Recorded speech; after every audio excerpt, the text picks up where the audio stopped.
Good morning guys. Good morning Philippines. Today is March 24, 2024. Mauna ni ang atong kuan guys, rice. Gitanam ni guys, transplanted January December 30, 2023. So kuan pa ni guys, January, February, March.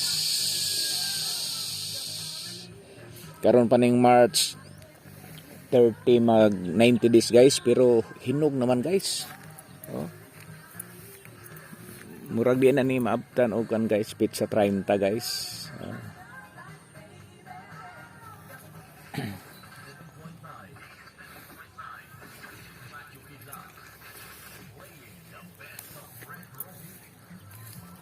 Itong tanahon guys.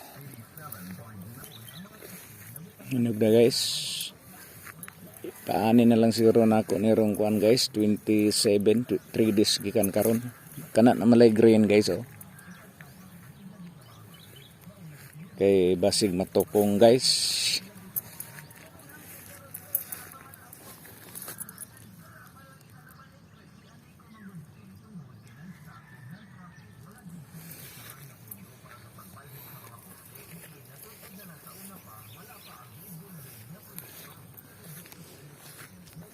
Human ang tapad guys, pero napay dito sa unahan guys. Na guys.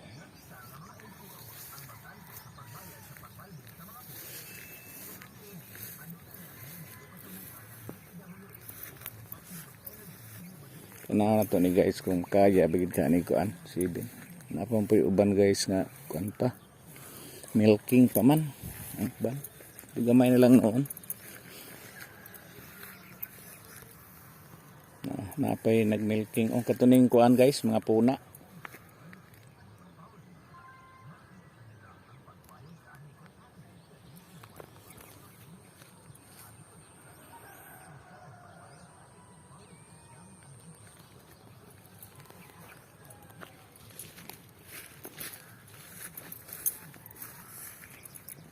Hinuon guys ang kuan sa rice guys, 80% nga hinog na gyud guys, pwede na siya anihon. Kaya kanang 20% kuan na siya, na naman na siya sa kuan na hardening naman na siya, gamay na lang naikuwang guys. So mo gyud na timing guys, kanang 80% na ang hinog na hilaw pa gagmay na lang. Nanasur na yung unod rong kuan 3 days gikan karon, kaya dali man ang humay na hinog guys. So bisan pag ato ni paabot guys og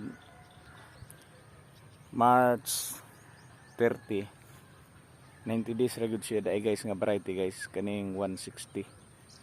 Unya guys, sa umala sa atong mga pagtuon guys, basta mga short term nga mga varieties guys, kani guys, dili gid siya high yielding varieties.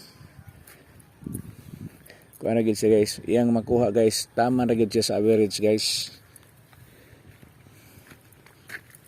So mo ni guys ang atong farm.